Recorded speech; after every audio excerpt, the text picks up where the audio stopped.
마태복음 16장 13절에서 17절까지 봉독하겠습니다. 신약 마태복음 16장 13절에서 17절까지입니다. 예수께서 필립보 가이사랴 지방에 이르러 제자들에게 물어 이르시되 사람들이 인자를 누구라 하느냐. 이르되 더러는 세례 요한, 더러는 엘리야, 어떤 이는 에레미야나 선지자 중에 하나라 하나이다. 이르시되 너희는 나를 누구라 하느냐. 시몬 베드로가 대답하여 이르되 주는 그리스도시요 살아계신 하나님의 아들이니이다. 예수께서 대답하여 이르시되 바요나시모라 내가 복이 있도다. 이를 내게 알게 한 이는 혈육이 아니요 하늘에 계신 내 아버지이시니라. 아멘. 봉독한 말씀으로 너희는 나를 누구라 하느냐라고 하는 내용으로 함께 의뢰를 받습니다. 이 자동차 한 대를 만드는데 들어가는 부품 수가 약 13,000개라고 합니다. 그리고 보잉 747Z 여객기에는 300만 개의 부품이 들어가게 됩니다. 그리고 우주 왕복선에는 500만 개의 부품이 들어가는 겁니다. 여기에 비해 인간의 몸은 무려 60조 개의 세포 조직으로 구성되어 있습니다. 하나님이 이렇게 위대하게 만들어 놓은 인간은 각자 장점과 약점을 가지고 한평생을 살아갑니다. 우리 인생은 자신의 장점을 키워나갈 시간이 그렇게 많이 주어지지 않았습니다. 그래서 장점은 내버려두면 저절로 발전하고 자라나는 성질의 것이 아닙니다. 타고난 재능이 아무리 훌륭하고 뛰어난 천재라도 사용하지 않고 닦지 않으면 그 재능은 곧 쇠퇴되고 소멸되는 겁니다. 이 장점은 관리하고 연마해가면 장점은 더 강해지고 탄탄해지고 약점에 신경을 쓸 겨를이 없는 거예요.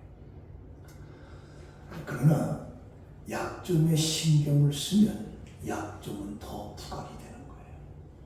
그래서 약점이 나를 곤고하게 파멸로 이끌어가게 되는 겁니다. 그래서 이 관심을 장점에 두고 집중하면 내 약점은 없어지는 겁니다. 장점을 집중하면서 사는 거죠. 이번 파리 올림픽에 권투 54kg급의 여성 둘이 동메달을 땄는데 그게 남한 사람과 북한 사람입니다. 남한 사람은 임애지라고 하는 그 처녀였고 북한은 방천리라고 하는 처녀인데 둘이 똑같이 동메달을 땄어요. 그런데 그 임애지 남한의 그 권투 동메달을 딴 그 이미지는 뭐라고 하느냐. 많은 사랑과 관심을 받아서 나는 너무 행복하다. 그리고 나에게 관심을 쏟아주는 사람에게 메달을 한 번씩 다 걸어주고 싶다. 라고 하면서 행복했습니다. 그러나 북한의 방천리 그 선수는 1등을 생각했는데 3등밖에 하지 못해서 내 자신이 너무 실망스럽다. 그러면서 입을 다물었어요. 똑같은 3등인데 그 이매지 선수와 방철미 선수는 생각하는 자체가 달랐어요. 우리도 세상을 살아가면서 똑같은 환경 속에 우리가 장애물을 쳐다보느냐, 긍정적으로 무슨 것을 쳐다보느냐, 그러지 않느냐에 따라서 우리 인생의 결과는 엄청난 갭이 생깁니다. 여러분들 구시대에 인정받는 인간성은 IQ가 높고 아는 것이 많으면 성실한 사람으로 평가를 해줘요. 그래서 지금도 가끔 우리 성도들이 얘기하는 거 보면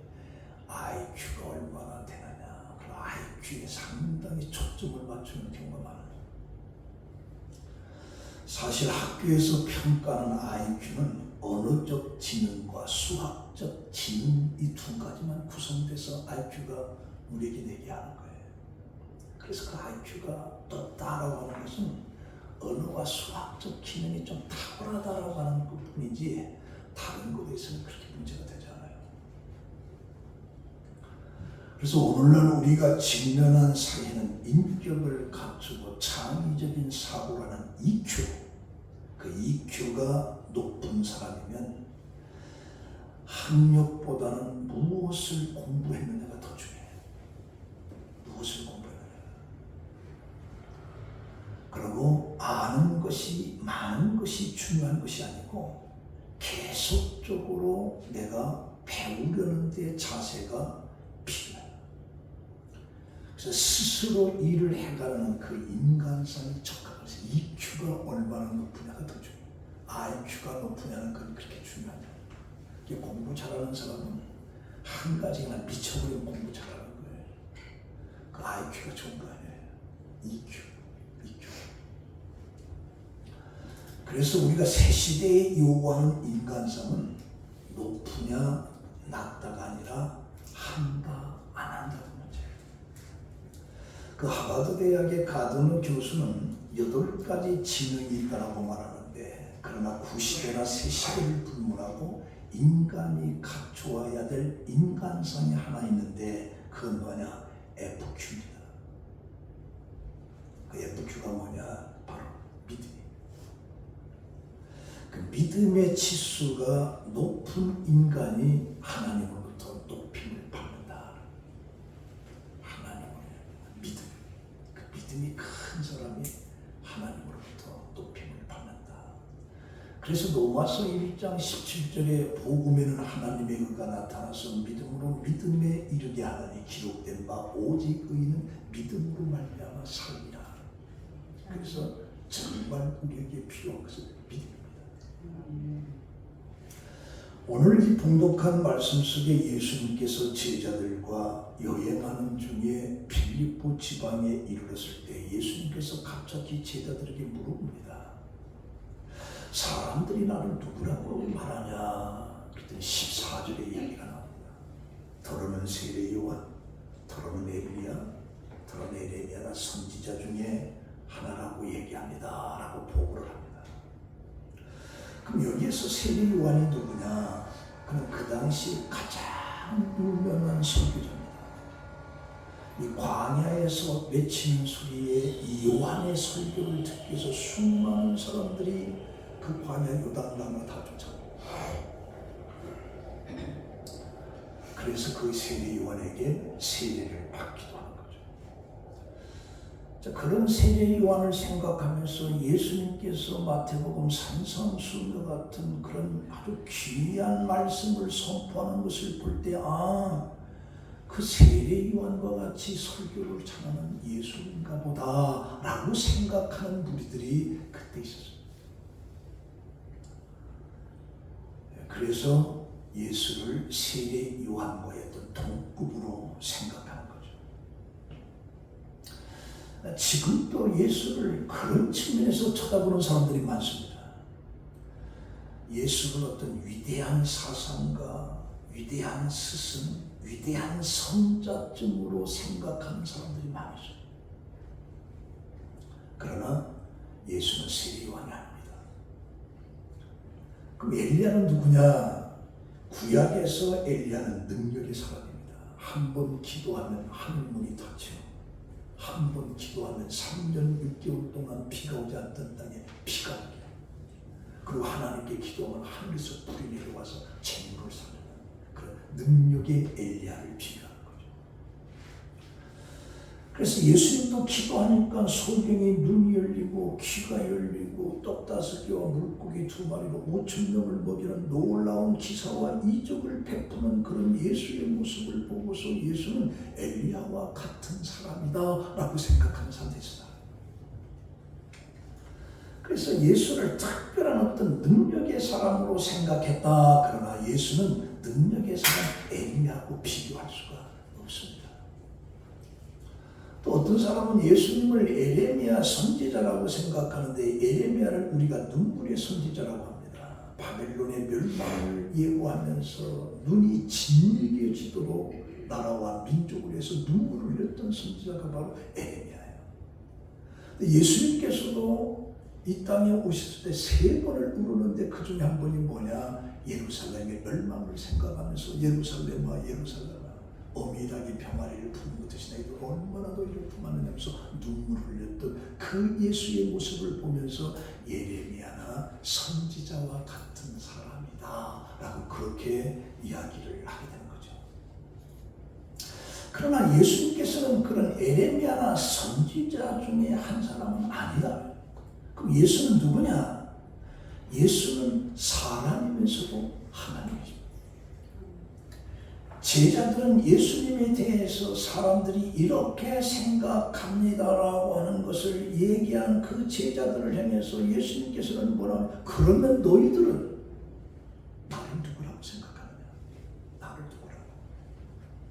그래서 예수님의 관심은 3년 동안 가르쳤던 제자들에게 초점을 맞추고 있습니다. 그러자 이제 베드로가 제자들을 대표하면서 주는 그리스도시요 살아계신 하나님의 아들이다. 이것이 바로 베드로 신앙 고백이고 오늘 예수 믿는 우리들의 고백이 바로 이거예요. 신앙생활을 하면서 이 신앙 고백이라고 하는 것은 어떤 생명을 만들어내는 놀라운 힘이 있습니다.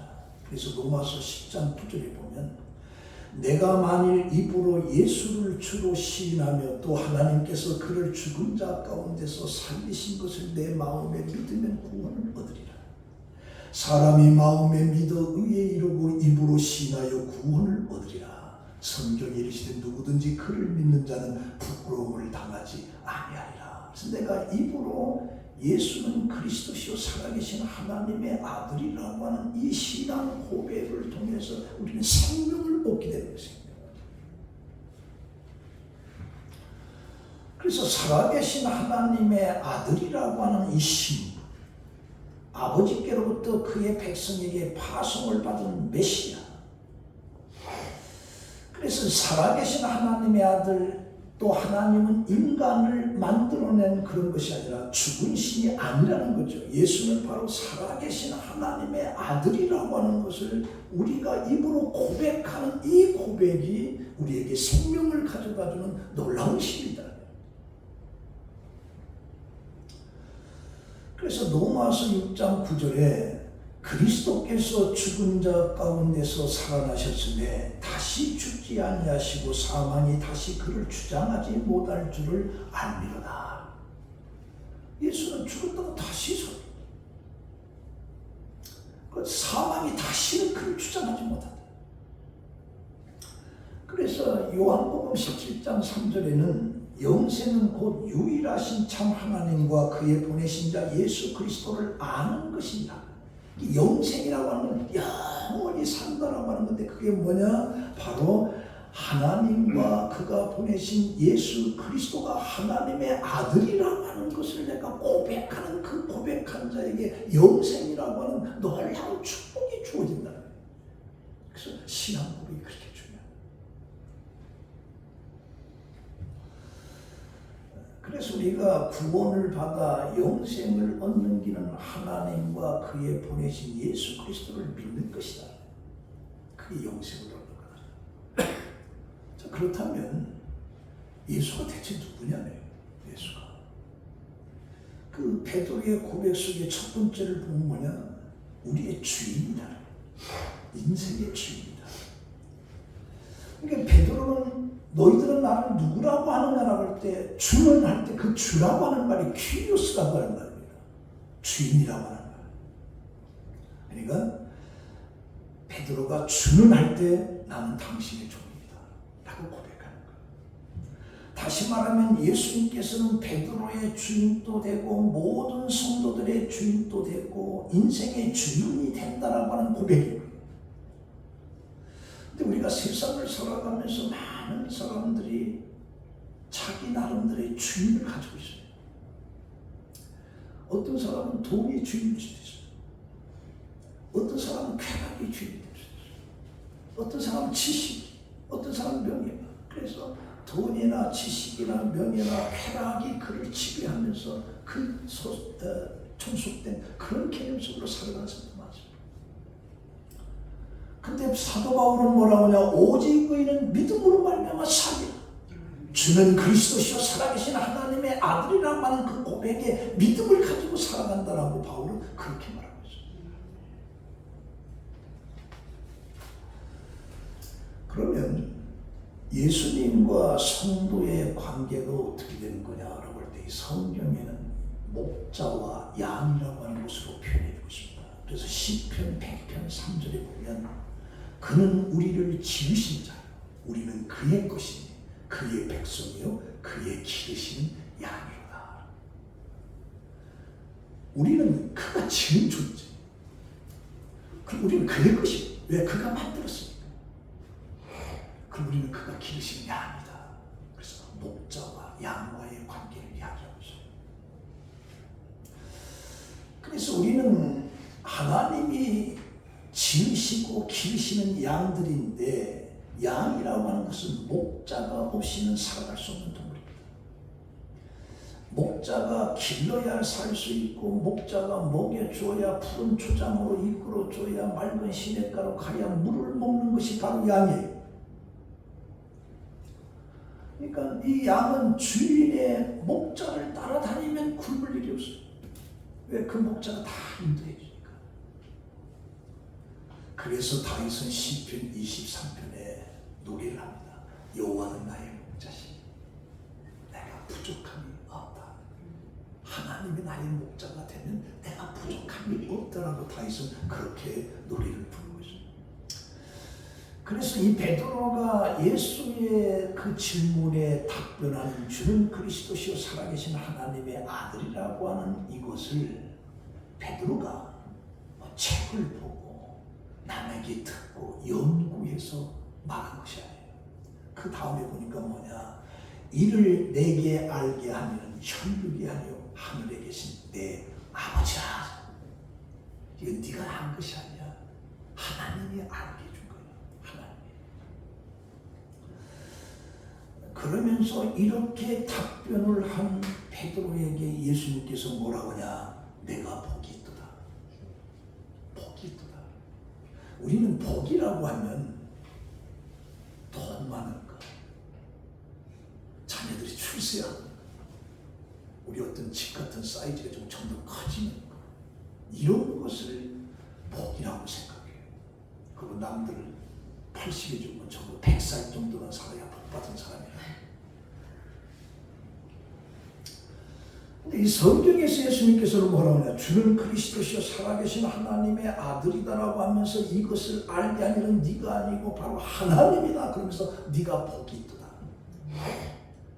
이런 사실을 알고 있는 상태를 예수님은 복이 있다. 복이 있다.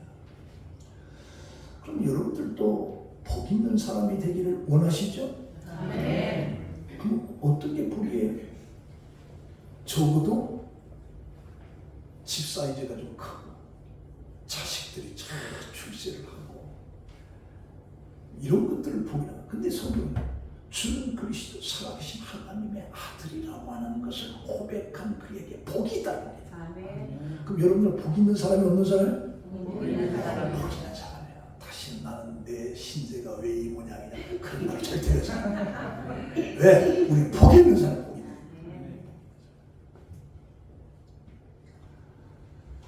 그래서 지금 또 너희는 나를 누구라고 하느냐는 이 질문은 예수님의 관심이 참 많습니다. 그래서 오늘 각자 여러분들에게도 질문을 하고 있어요. 너는 나를 누구라고 하느냐? 그때 우리는 베드로처럼 주는 그리스도시요 살아계신 하나님의 아들, 그건 복이다. 그래서 우리는 복 있는 사람. 자, 그러면 복이 있다라고 하면 대체 뭐냐? 이 성경의 궁극적인 복은 영생입니다. 영생이에요. 내가 이 땅에서 부자로 살아서 100살, 200살까지 사는 그게 복이 아니고 영원히 죽지 않는 영생을 얻는 것이 바로 그걸 복이라고 하는 거죠. 그게 바로 주는 그리스도 살아계신 하나님의 아들이라고 하는 그 고백 속에 주어진 축복인 겁니다. 그래서 베드로에게 내가 복이다.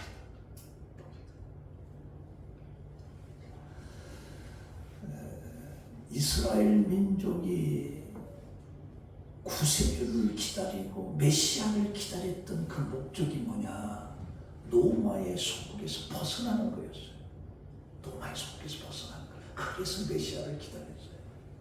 그러나 성경은 전혀 그렇지 않습니다. 죄에서 지옥 갈 수밖에 없는 너희를 예수를 통해서 천국 가게끔 하는 이걸 복이라고 하는 거예요. 복이라고. 그래서 여러분들 다 복받은 사람들입니다.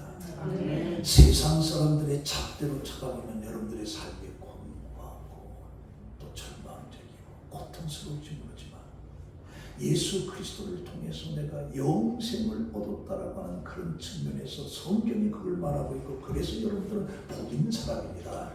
아멘. 아멘. 지금 여러분 옆서 당신은 참 복이 있습니다.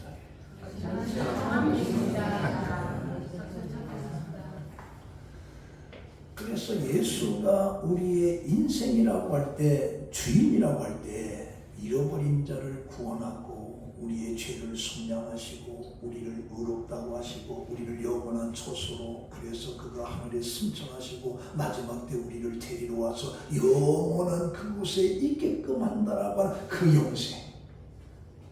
성경은 이걸 복이라고 하는 겁니다. 여러분들 복 받았어요? 안 받았어요? 안 받았어요. 다시 복 안 받았다는 소리 하지 마세요. 여러분 다 복 받은 사람입니다. 할렐루야. 네. 그럼 두 번째는 뭐냐? 그는 세상의 메시아라고 합니다. 메시아. 여기 그리스도라고 하는 말은 메시아라고 하는 말과 같아요. 이 그리스도라고 하는 말은 헬라에서 나온 말이고 메시아라고 하는 말은 히브리 말입니다. 그래서 메시아가 그리스도와 같은 말이에요. 그래서 요한복음 4장 25절에 한 여인이 예수에게 뭐라고 하느냐? 메시아 곧 그리스도가라 하는 이가 오실 줄을 내가 안다. 그래서 무명의 이름도 없는 그런 여인도 메시아라고 하는 말을 알고 그 메시아를 기다린다라고 그렇게 표현하고 있어요. 근데 이스라엘 사람들에게는 메시아를 기다리면서 메시아가 여기 있다 저기 있다라고 하는 이야기를 많이 들었는데 가서 보면 실망을 합니다. 왜? 그런 진정한 메시아가 아니었기 때문에. 그런데 베드로가 그 고백 속에 주는 그리스도시고 당신이 메시아라고 얘기한 겁니다. 근데 그 원어에는 정관사가 안 맞았어요. 그라는 말이 나옵니다. 그라는 말. 그러니까 주는 그가 곧 그리스도라. 이 그라고 하는 건 뭐냐? 이스라엘 민족이 지금까지 기다리던 메시아, 성경을 통해서 말하던 메시아, 그가 그리스도 당신이다. 그렇게 이야기를 해주는 겁니다. 그러니까 이스라엘 민족이 수많은 역사 속에서 우리를 구원해 줄 자 메시아를 기다리고 있는데 그 메시아가 성경에서 말하는 그 그리스도다. 당신이에요. 그래서 이제 베드로는 메시아 그리스도다 라고 말할 때 그리스도라고 하는 뜻이 뭐냐? 기름 부었다. 그럼 기름 부었다라고 하는 것은 성경의 세 종류입니다. 왕으로 기름 부었다, 선지자로 기름 부었다, 제사장으로 기름 부었습니다. 그래서 기름 부는 게 세 종류예요. 제사장과 왕과 선지자예요. 그럼 예수는 주는 당신은 나의 주인이면서 당신은 메시아다라고 할 때 기름 부었다라고 할 때 예수에게는 바로 선지자와 같은 왕과 같은 제사장과 같은 그런 것이 주어진 거예요. 그래서 히브리서 4장에 보면 우리에게 큰 대제사장이 계시니 하나님의 아들 예수니라. 예수가 우리의 제사장이 돼서 제사장이 뭐냐? 하나님과 우리 사이에 중보 역할을 하는 거예요. 그래서 예수가 자기 몸을 십자가에 달려서 희생시키고 하나님과 우리 사이에 하나로 만들고 이게 제사장이에요. 선지자 역할 바로 하나님의 보냄을 받은 자였어요. 왕, 그는 모든 것을 다스리는 거예요. 그래서 기름 부은 자라고 하는 이 메시아 그리스도, 바로 예수가 바로 그리스도다. 그것을 여기서 강조합니다. 그래서 예수님께서는 지금 또 영적인 것과 육적인 것에 우리를 모든 것을 다스리면서 왕이신 예수 그리스도, 왕이신 예수 그리스도 그렇게 표현합니다. 그 레오나르도 다빈치가 43살 때 밀라노, 이태리의 밀라노에서 살던 그 두보빈코라고 하는 공작으로부터 그림 한 점을 부탁받습니다. 그게 체리의 만찬이에요. 체리의 만찬. 3년 동안을 그 그림을 집중해서 딱 만들어 놓고 친구들을 초청해서 이 그림을 평가를 좀 해달라. 그때 체리의 만찬은 이제 포도주와 떡을 나누는 장면에 그 포도주 잔 예수님의 손에 들렸는데 너무너무 선명하고 아름다운 거예요. 그 친구가 야, 저 포도주 잔 정말 포도주 잔 같다. 그때 레오나르도 다빈치가 놀래가지고 무슨 걸 치고 그랬어요. 이 친구가 무슨 짓이냐요. 그때 뭐라고 하느냐. 아무것도 이 그림 속에 중요한 건 예수밖에 없어요. 예수보다 더 중요한 것이 나오면 안 돼. 그래서 치고 그린 거예요. 오늘 우리들의 삶 속에서 정말 중요한 것은 뭐냐? 예수 그리스도입니다. 예수 그리스도예요. 예수 그리스도. 그럼 그 예수가 왜 왔느냐라고 할 때 사도행전 4장 12절에 보면 다른 이로서는 구원을 얻을 수 없나니 천하 인간의 구원을 얻을 만한 다른 이름을 우리에게 준 일이 없다 하면서 구원을 주기 위한 예수가 바로 이 땅에 우리를 위해서 오신 거예요.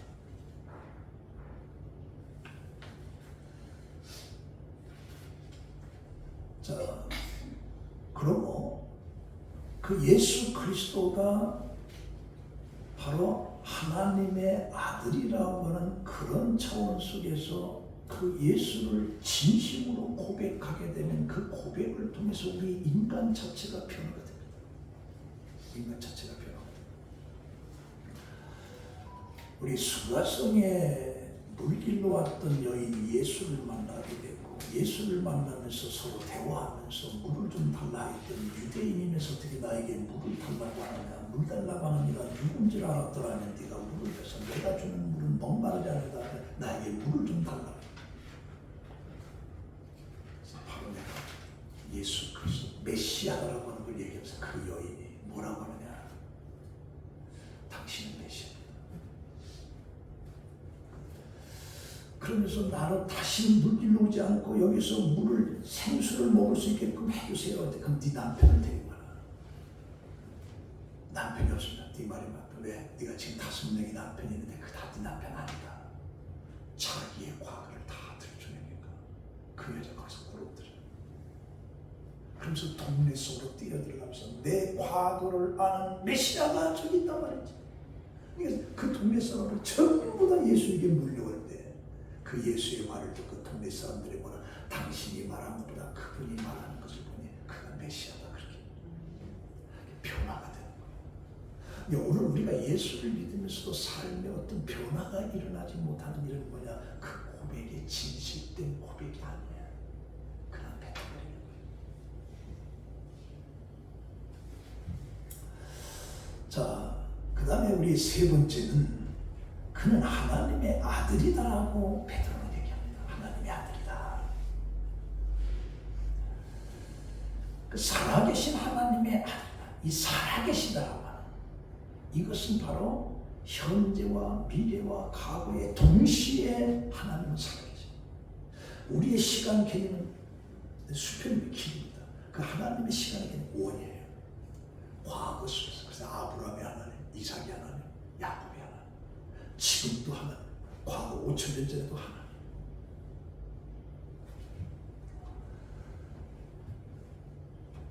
그래서 이제 바로 예수는 살아계신 하나님의 아들이다. 아들. 예수는 하나님의 아들이라는 얘기죠. 그럼 누가 증거를 해줘야 될 증거를.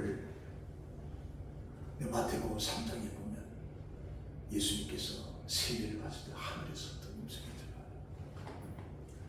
하늘로부터 소리가 있어 말씀하시되 이는 내 사랑하는 아들이요 내 하늘에서 예수를 이건 내 아들이다, 내 아들이다. 마태복음 17장 5절에도 변화산성 속에서 베드로, 요한, 야고보가 음성들 이는 내 사랑하는 아들이다. 예수가 하나님의 아들이라고 하는 것을 베드로는 직접 들은 거예요. 직접 들은 거예요. 그리고 예수님 자신도 자기가 하나님의 아들이라고 하는 것을 증명하는데 뭐라고 하냐, 그 언어 속에 한 번도 예수는 실수한 적이 없어요. 우리 인간들은 살아가면서 많은 말을 하는데 많은 말 속에서 얼마나 실수를 많이 하는지 모르는데 예수님은 한 번도 그 언어 속에 실수가 없었어요. 그리고 그런 도덕적인 삶 속에 한 번도 잘못된 것이 없어요. 그래서 예수님께서 뭐라고 하냐, 누가 나를 죄를 찾겠느냐, 누가 나를 무슨 죄로 죄를 찾겠느냐, 도덕이 한 번도. 그러면서 그는 많은 기사와 이적을 베푸는 거죠. 죽은 자도 살린 거죠. 바다도 잠잠하고. 이건 인간이 할 수 없는 거예요. 누가? 하나님만이 할 수 있어요. 예수가 그걸 하셨다. 그래서 예수가 살아계신 하나님의 아들이다. 그는 무엇이든지 다 할 수 있다. 무엇이든지. 심지어 마태복음 8장에 보면 귀신들도 예수가 하나님의 아들이라고 증거해요. 그리고 십자가에 죽었다가 다시 살아났을 때에 마태복음 27장에도 진실로 그는 하나님의 아들이었다고 백부장이 고백해요. 진실로 그는 하나님의 아들이었다.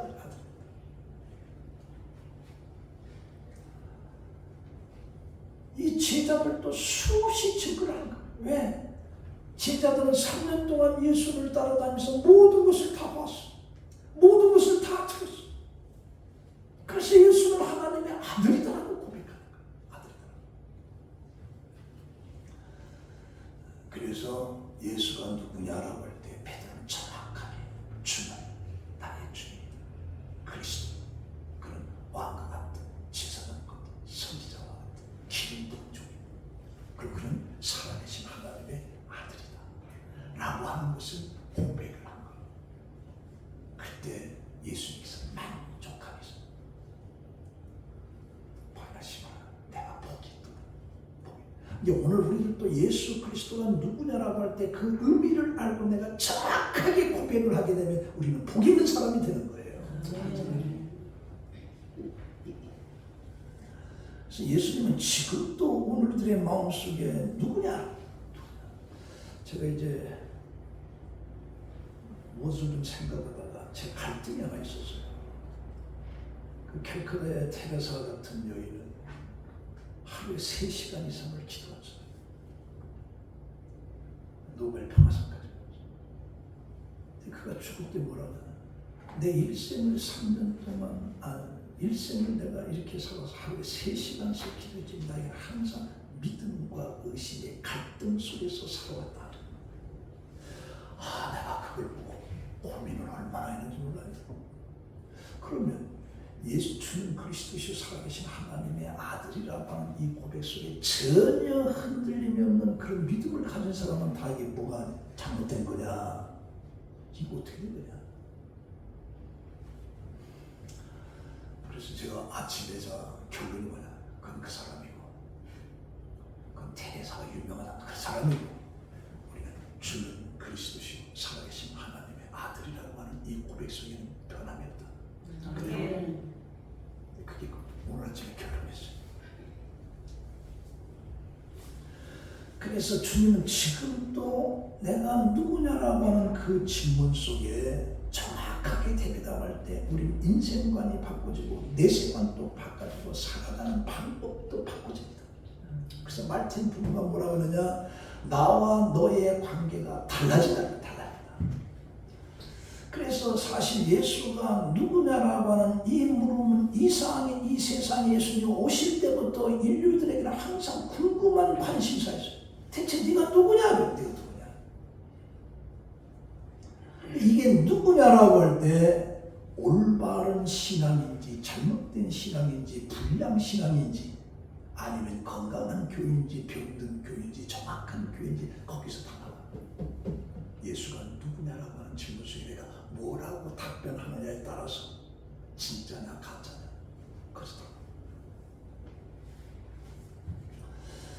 사실 예수님이 이 땅에 오셨을 때 예수님이 누군지를 똑바로 제대로 아는 사람들이 얼마 없었어요. 마태복음 13장에 오니까 예수님께서 회당에서 설교를 하는데 듣는 사람들마다 야, 지금까지 들어보지 못한 정말 귀한 말씀이다. 근데 한쪽에서 저 사람이 목수 아들이 아니냐? 저 친척들 우리 다 있지 않느냐? 그러면서 예수를 부인합니다. 마태복음 11장에 보면 예수님을 비난하는 사람들이 예수를 미쳤다고 하는 사람이 많았어요. 심지어 그의 친척들이 미친 예수를 잡으러 다녔어요.